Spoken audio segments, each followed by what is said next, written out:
the first year I did in prison was the best year I've had as a young kid. I mean, it was fun.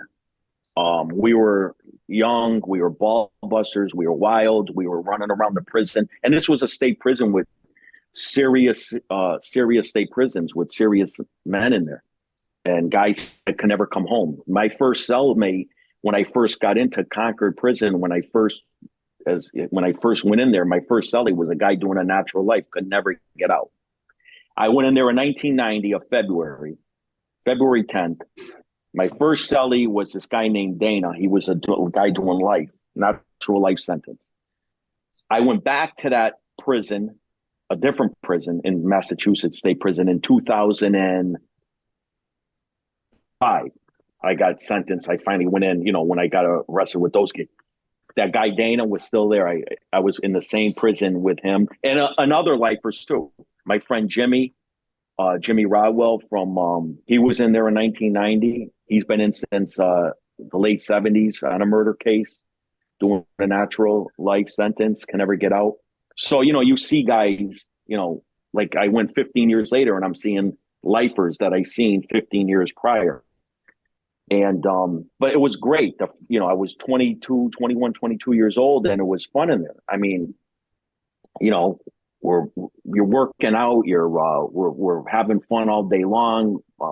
Anything you wanted back then too, you could get. I wasn't into taking drugs, but if you wanted to have a drink, you could get alcohol in there. There was food.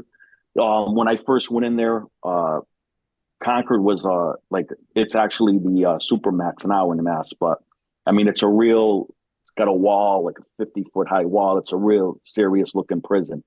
And the inmates were running it. They told me to pack up. They put me in the most violent unit in there when I first went in. I got told to move. They moved me to East Up. The guy, Bobby Giordoni, comes up to me as an inmate. He says, "You, Anthony, yeah, get your stuff, come." Boom. He tells me to move downstairs. I moved downstairs. It was all 90% was Italians and Irish. A lot of Irish organized crime in Massachusetts. Good guys. And we all stuck together, and there was predominantly a lot of the organized crime criminals. There was a huge population of Irish and Italian organized crime criminals. And we had the whole tier. And the first time I got there, I went to the end tier, went in there. There was all Italian food, Chinese food. There was guys, if you wanted, there was guys, anything you wanted back then. It was even locally too. Anything you wanted, it was, you could get. It kind of got stricter later on, but still you could get things in later on as well. It was just, they set up things a lot different now and it was a lot harder.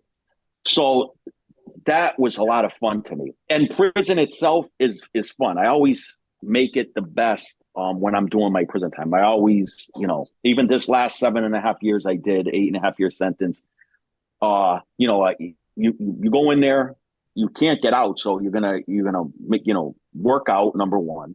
So you're gonna take care of your body. You're gonna eat good in there, not the shit that they give you, but if you're getting the good stuff out of the kitchen, and you read good books, not these dumb books. Like, you want to read self-help books, philosophy, even read, all spiritual books, which is what I did, and get knowledgeable. So you got to make the time in there, which I did. And I did that all my time in there. I make it good. The hardest part going in there is when you have the kids and your family. So, I was married.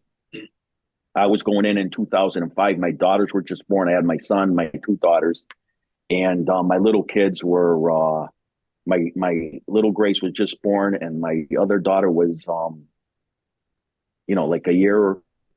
So I had one, she was just maybe not even a year, and the other one was a year and a half. And so I had to go to prison. That's the hardest part of going. Anybody will tell you, when you have a good family and you have kids, especially little kids, especially little girls for the man, that's the hardest part. That was the hardest part. That's where it really affected me is, being away from my family, my kids, my family with my kids.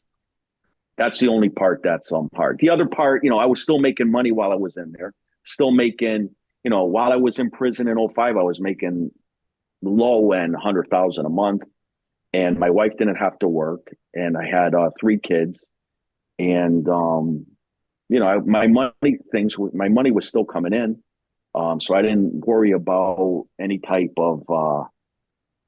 The only thing that was, was being away from my family, especially the kids.